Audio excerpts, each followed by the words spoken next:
Olá, a paz do Senhor Jesus Cristo. Um bom dia, uma boa tarde a todos, uma boa noite, não sei a hora que você está me ouvindo. Meu nome é Pastor Alexandre. Se você estiver me ouvindo pela primeira vez, seja bem-vindo. Que Deus possa estar abençoando a sua vida. E você, meu amigo, minha amiga, eu quero pedir a você que, se essa palavra te abençoar, que você possa compartilhar no grupo de WhatsApp com 2, 3 pessoas, para que outras vidas também possam ser abençoadas. Muito bem, porque estamos aí, nessa semana, Deus colocou no meu coração, de falarmos sobre os 5 passos para termos uma vida com Deus.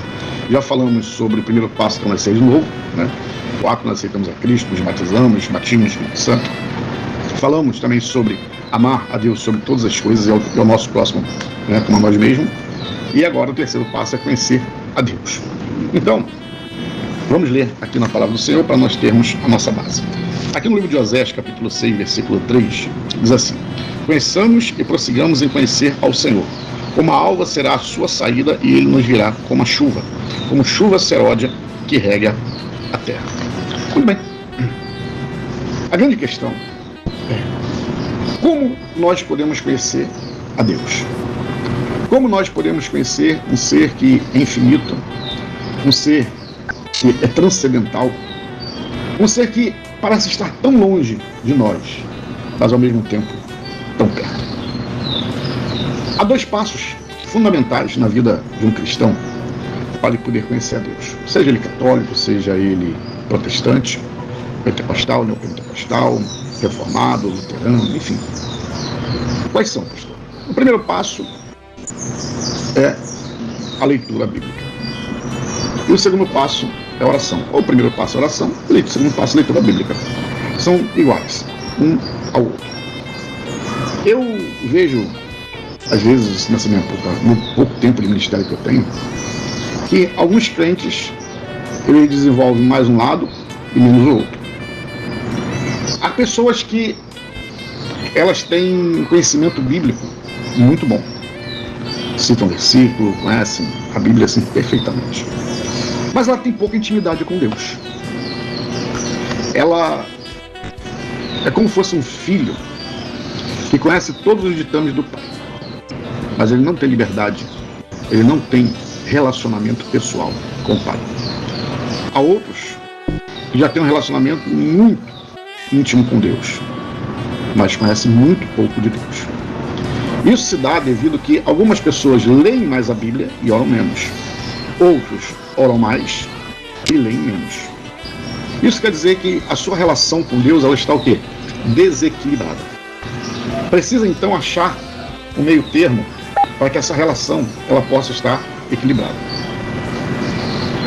Há muitas pessoas, muitos cristãos, que acham, entrando em um missionário, seminário, fazendo cursos bíblicos, elas vão passar a ter mais intimidade com Deus, vão passar a conhecer mais a Deus.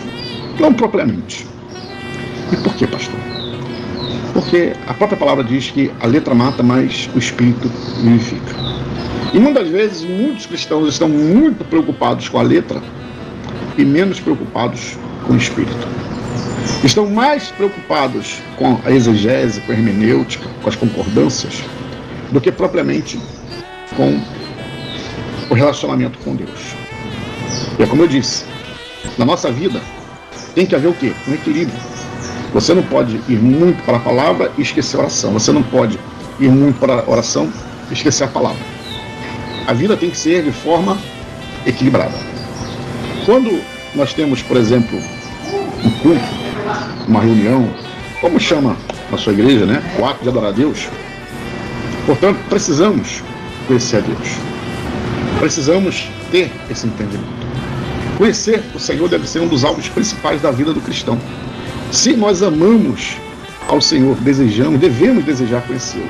E prosseguir em conhecê-lo mais e mais ainda. Lembra como eu falei? Que Deus é infinito, ele é transcendental. E como que nós podemos conhecer?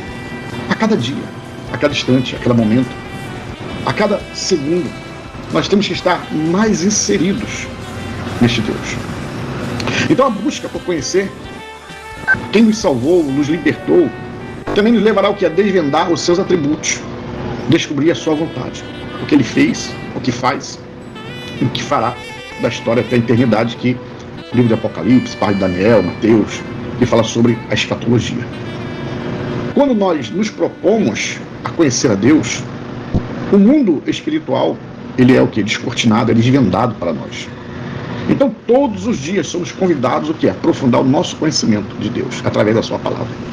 Observe que eu faço sempre essa meditação todo dia, 10 minutos. Mas essa meditação que eu faço aqui não é uma meditação para você sair daqui um conhecedor, porque esse não é nem o nosso propósito. Um exímio catedrático na palavra, não, de forma alguma, até porque eu não sou. Aqui é apenas, vamos dizer assim, um pontapé, um chute na bola, para que você possa continuar a sua trajetória. Falamos aqui de um tema, Oséias 6.3, como se fazer 6.3. Aí qual é o meu desejo? É que você pegue essa palavra agora, Oséias 6.3, e leia. Leia o capítulo 1, leia o capítulo 2, você passa a conhecer sobre esse profeta, o profeta Oséias. Um profeta que experimentou uma amargura na vida. Existe até uma discussão, uma dicotomia, será que ele casou, não casou com aquelas prostitutas? Né? Então é algo que você vai ler, você vai orar, você vai buscar Deus e Deus vai falar com você. Sabe? E você vai fazer uma interpretação, pegando um versículo, comparando com outro, vendo as atitudes de Deus, quem é Deus, para você poder entender. O nosso objetivo aqui é fazer você se aprofundar com Deus. E esse terceiro passo, ele fala muito sobre essa meditação que nós fazemos todos os dias pela manhã. Você nunca viu eu aqui pedir um Pix, nunca viu aqui pedir dinheiro. O que eu peço para vocês é oração pela minha vida. Oração para que Deus possa continuar me dando saúde, condições, sabedoria também, para poder estar aqui todos os dias trazendo essa mensagem para você. Não falo nem meu sobrenome porque eu não quero ser famoso de nada, porque quanto mais eu desaparecer, mais Cristo aparece. São esses entendimentos que faltam muito e muito a muitos homens e mulheres de Deus. Porque às vezes Jesus começa a abençoar, começa a prosperar, começa a aparecer um pouquinho, e já começa a achar que é o dono da cocada, é o dono da banca. Não, meu querido. O dono é Jesus, o dono é Deus. Tudo é dele, por ele e para ele. Então, reforçando, precisamos conhecer a Deus para que a chuva seródia possa... Você sabe o que é a chuva seródia? A chuva seródia é aquela chuva que dá no último momento, após lá no final da colheita, quando está próximo da colheita que eles plantam, aí a planta já está próxima de ser colhida, vem aquela chuva seródia. Entenda, Israel é um outro país, é um outro relevo, é uma outra geografia, tem um outro plano de chuva, muito diferente daqui do Brasil. E do Brasil em várias áreas, né? Porque o Brasil é vasto. Então, onde eu moro, chove quase todo dia. Então, a gente não sabe que é chuva temporânea, chuva seródia. Todo dia chove, graças a Deus. Mas há locais que dá aquela primeira chuva, as pessoas plantam. Aí, quando está pertinho da colheita, vem a chuva seródia, para dar aquele último crescimento. Então, quando nós falamos de conhecer a palavra, passei um pouquinho, mas tenha paciência. Põe no ponto 5 para você ouvir essa mensagem. Mas quando nós falamos da chuva seródia, nesse conhecimento, quer dizer que esses cristãos dos últimos tempos serão aqueles cristãos que vão mais conhecer no conhecimento. Serão aqueles cristãos que vão mais conhecer e se aprofundar em conhecer a Deus. Olha que coisa interessante. Aqui, sem querer, agora nós entramos para falar até de escatologia. Olha como é que a palavra de Deus é. E observe que hoje, no tempo que nós estamos vivendo, é o tempo da informação. É o tempo onde acontece uma notícia na China, em questão de 1 minuto, você sabe, no Brasil. É o tempo da informação. Então a palavra de Deus aqui nos diz o seguinte, que conheçamos e prossigamos e conhecer o Senhor, como a alva será sua saída. Ele nos virá como a chuva seródia que rega a terra. Ou seja, Deus virá, né, lá no final, para dar aquele último último crescimento sobre o conhecimento. Olha que coisa interessante. Deus é maravilhoso. Ó, tá vendo como é que a palavra de Deus é? A gente começou falando um tema, aí Deus agora me despertou para outro tema, da chuva seródia, que aí já me levou para a escatologia, me lembrando do que está acontecendo hoje na Terra, né, no planeta da informação, e lembrando até de Daniel, quando Daniel disse, né, que nos últimos tempos a ciência se multiplicará. Então a palavra de Deus, ela está o quê? Se cumprindo.